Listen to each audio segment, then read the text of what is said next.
So, kali ini bakal nyoba rekap alur cerita dari film Sebelum Iblis Menjemput ayat 2. Film ini merupakan sequel dari film pertamanya.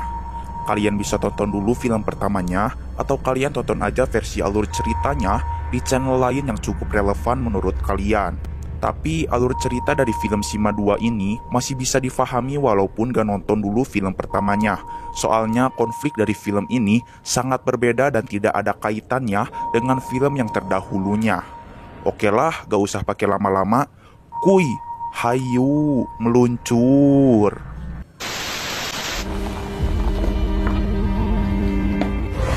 Rumah ini berubah menjadi tempat yang mengerikan.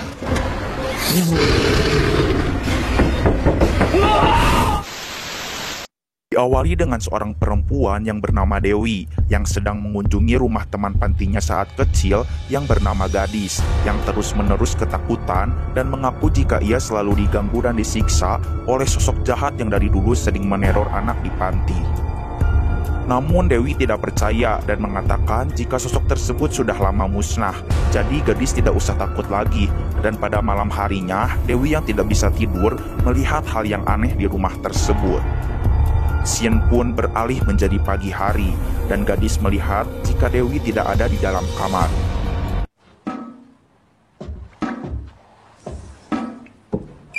Setelah menutup keran air, Gadis masih mendengarkan air yang menetes. Dan ternyata Gadis menemukan Dewi di atas langit-langit rumah dalam keadaan tak bernyawa dengan kondisi tubuh yang tidak wajar. Dan film ini pun dimulai. Setelah Alfi dan Nara berhasil selamat dari jemputan iblis di film pertamanya, kini mereka tinggal di sebuah apartemen di Jakarta. Dan kini mereka hanya memiliki satu sama lain. Alfi yang tidak bisa tidur mencetek-cetekkan lampu sehingga ada iblis emak-emak yang marah karena takut lampunya konslet dan mengatakan, Anak setan.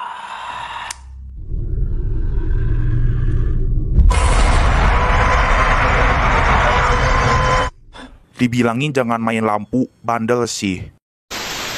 Dan pada saat pagi harinya, tiba-tiba saja terdapat 4 orang di dalam kamarnya dengan berpakaian seperti maling. Alfi segera menyelamatkan Nara, namun ia terkena kejut listrik dan akhirnya pingsan. Nara dan Alfi pun diculik ke rumah panti yang bernama Rumah Panti Batra. Rumah panti tersebut terletak di tengah hutan dan jauh dari pemukiman warga, yang ternyata mereka semua yang telah menculik Alfi dan Nara adalah mantan anak-anak panti ini. Mereka semua ada 6 orang. Kenalin aja satu persatu ya. Yang pertama ini namanya Jenar. Jenar merupakan anak tertua di panti ini. Dan ini namanya Leo, Budi, Kristi, Marta, dan Gadis. Dan seharusnya mereka ada 7 orang, yaitu si Dewi.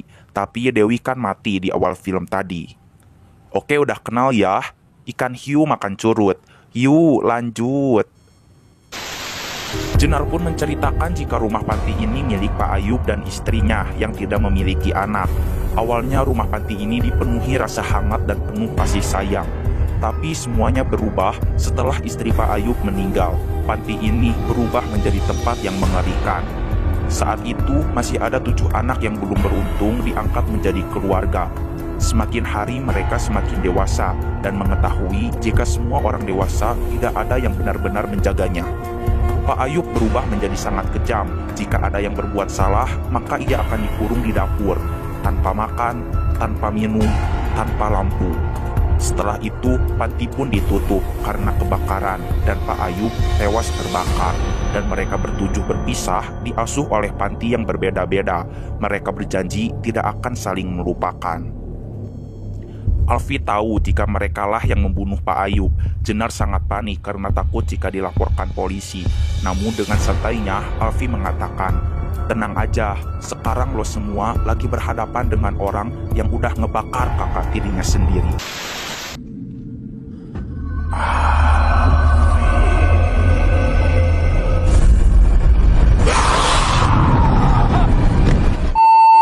Akhirnya gadis memberitahukan jika ada seseorang yang pernah melapor kepada polisi jika ia selamat dari teror iblis. Orang tersebut adalah Alfi. Maka dari itu, mereka semua pun meminta tolong Alfi untuk mengusir sosok Pak Ayub yang selama ini kerap mengganggu mereka. Alfi menolak karena ia tidak mau berhubungan kembali dengan iblis. Tapi kalau Alfi mau pulang, ia juga bingung harus kemana karena rumah itu berada di tengah hutan. Mau tak mau, Alfi harus membantu mereka semua. Tapi Kristi masih tak percaya dengan hal-hal mistis dan tidak mau melakukan ritual semacam ini. Gadis sangat sedih karena dari dulu, dari mereka kecil, semua orang tak ada yang percaya kepadanya jika ia benar-benar melihat sosok Pak Ayub. Bukan karena gue gak percaya, berarti gue gak berduka ya. Mereka semua pun memberikan kitab iblis kepada Alfi. Alfi sangat shock dan langsung muntah. Alfi bertanya dari mana mereka bisa dapat kitab itu. Budi menjawab jika dulu ia melihat ada seorang perempuan berjubah putih dan memberikan kitab itu kepada Pak Ayub. Perempuan tersebut juga dulu membantu ayahnya Alfi untuk bersekutu dengan iblis. Yang ternyata Pak Ayub ini ingin bersekutu dengan iblis juga untuk membangkitkan istrinya yang telah mati. Dan untuk itu Pak Ayub pastinya membutuhkan tumbal untuk melakukan ritual tersebut. Dikarenakan di rumah ini tidak ada sinyal, Budi memberitahukan jika mereka memakai walkie-talkie untuk berkomunikasi jarak jauh. Setelah itu mereka pun menuju dapur, tempat paling seram menurut mereka. Dan di dapur terdapat pintu menuju ruang bawah tanah. Kristi yang tak percaya menolak untuk ikut turun ke bawah. Dan Alfi menitipkan Nara kepada Kristi. Di sini terlihat jika Marta juga tidak mau turun ke bawah, tapi gadis mengatakan jika mereka butuh Marta di bawah sana. Marta telah meriset kitab tersebut, dan Marta mengatakan jika Alfi harus membaca mantra yang ada di dalam kitab agar Pak Ayub bisa musnah. Mantra ini hanya bisa dibaca oleh orang yang pernah selamat dari iblis saja. Maka dari itu Alfi lah yang harus membacanya. Untuk membaca kitab ini membutuhkan darah dari si pembaca. Setelah dibaca, tiba-tiba Alfi mendapat penglihatan jika dulu terlihat Pak Ayub yang sedang melakukan ritual dengan iblis yang bernama Molok untuk membangkitkan istrinya di ruang bawah tanah. Yang tiba-tiba saja 7 orang anak ini mengambil tangga dan menyiram Pak Ayub dengan minyak. Pak Ayub yang tahu jika ia akan mati segera membaca mantra jika ia tidak akan melepaskan ke-7 anak tersebut sampai kapanpun.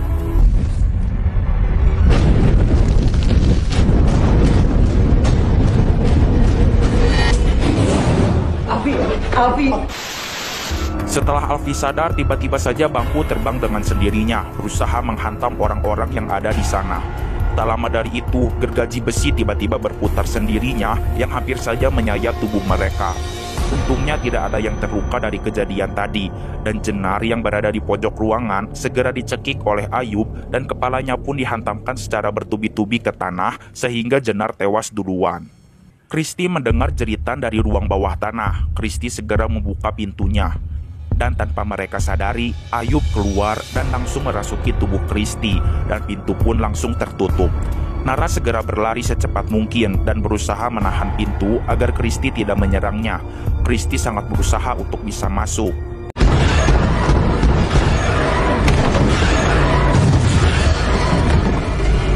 Alfi sangat khawatir kepada Nara dan sangat berusaha untuk bisa naik ke atas.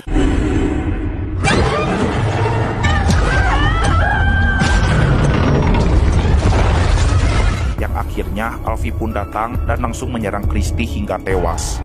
Alfi, Bapak Allah titip salam. Alfi mati. FUCK Fucek. Alfi menyarankan kepada semuanya untuk tidak turun ke ruang bawah tanah lagi dan menyuruh Budi dan Leo untuk menutupnya rapat-rapat. Alfi pun melihat kitab iblis itu yang sedang dipegang oleh gadis dan segera menuju ke arah Marta. Alfi marah kepada Marta, mengapa semuanya menjadi seperti ini? Mantra tersebut bukan menghilangkan kutukan, tetapi malah membangkitkan Ayub. Marta menjawab jika itu memang benar-benar bisa menghilangkan kutukan Ayub dan ia tidak tahu apa-apa. Alfi mengatakan jika begitu riset Marta ini salah atau mungkin Marta bohong dan Alfi ingin pulang saja dengan Nara. Budi akan mengantarkan Alfi karena ini bukan masalah Alfi, ini masalah keluarganya dan tidak seharusnya Alfi dipaksa dalam masalah ini. Saat akan pergi, ternyata kabel mobilnya putus sehingga mobil tidak bisa jalan. Saat Budi mencoba meminta bantuan untuk memperbaiki mobil, tiba-tiba Alfi diganggu oleh Ayub sehingga Alfi pingsan.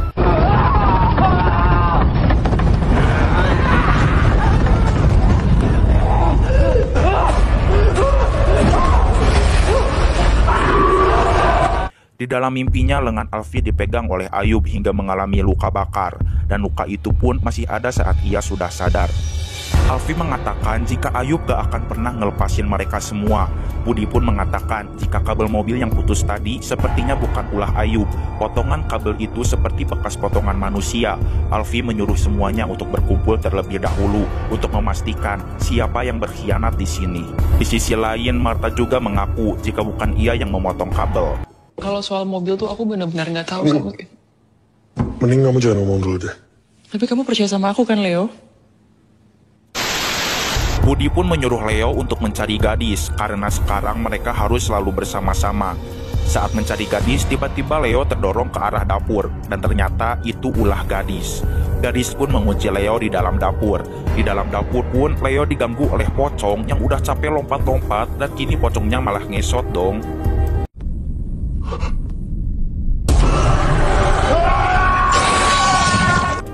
Akhirnya Leo tewas dengan muka yang hancur.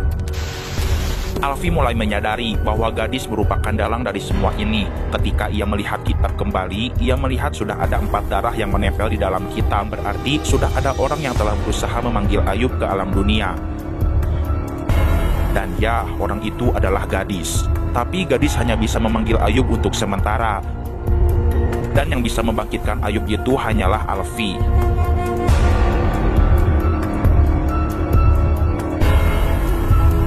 Gadis pun bersekutu dengan iblis dan akan membantu Pak Ayub.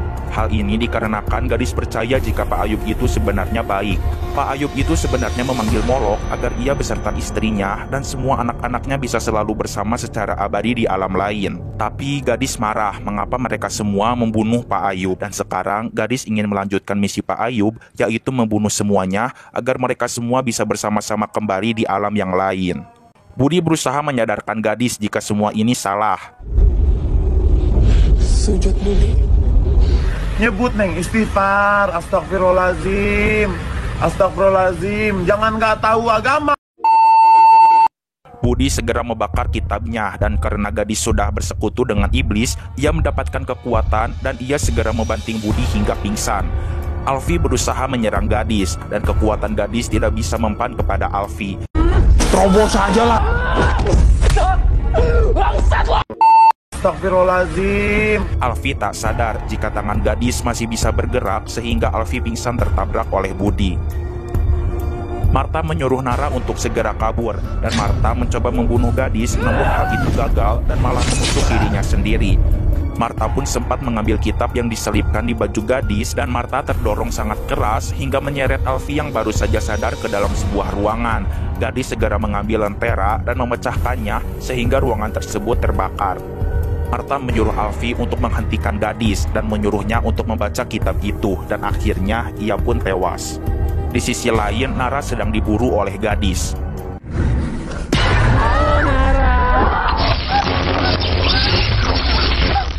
Sorry kak. Sangat santuy sekali ya nak. Dan Alfi telah menemukan sebuah halaman yang mungkin saja halaman tersebut berisikan mantra yang bisa membuat seseorang mengeluarkan kekuatan dari tangannya. Dan ya, kini tangan Alfi menjadi sakti slur. Alfi segera membawa Budi keluar dan menyuruhnya untuk segera memperbaiki mobil dan ia harus masuk ke dalam lagi untuk menyelamatkan Nara. Jangan mati. Please. Gue usahain. Setelah melihat berbagai kejanggalan, akhirnya Alfi berhasil menemukan Nara yang sedang bersembunyi dan mereka pun harus melawan gadis yang sudah dirasuki oleh Ayub. Alfi menyuruh Nara agar lari menuju tangga saat ia akan menyerang gadis. Alfi pun menggunakan kekuatan tangannya dengan menggerakkan gergaji besi sampai menancap di kepala gadis. Gadis terus mengejar mereka hingga keluar rumah. Tanpa pakai basa-basi, Budi langsung menabrak gadis dengan mobil. Tiba-tiba saja Pak Ayub keluar dari perutnya gadis dan segera merasuki tubuh Alfi. Alfi tak mau tubuhnya dikuasai oleh Pak Ayub, sehingga Alfi menusuk jantungnya sendiri dan Alfi pun tewas. Setelah itu, Alfi bertemu dengan iblis Molok dan iblis tersebut mengatakan jika dulu jiwa Alfi telah diserahkan oleh ayahnya kepadanya, sehingga Alfi tidak boleh mati oleh orang lain dan memasukkan jarinya ke dalam jantung Alfi hingga akhirnya Alfi hidup kembali. Dan pada akhirnya mereka pun selamat dan pergi menuju kota. The end. Itu dia seluruh alur cerita dari film ini. Jika Moloklah yang hanya bisa membunuh Alfi, akankah film ini ada spoilnya lagi? Tuliskan pendapat semua di kolom komentar di bawah ini. Cukup sekian, semoga terhibur, and see you.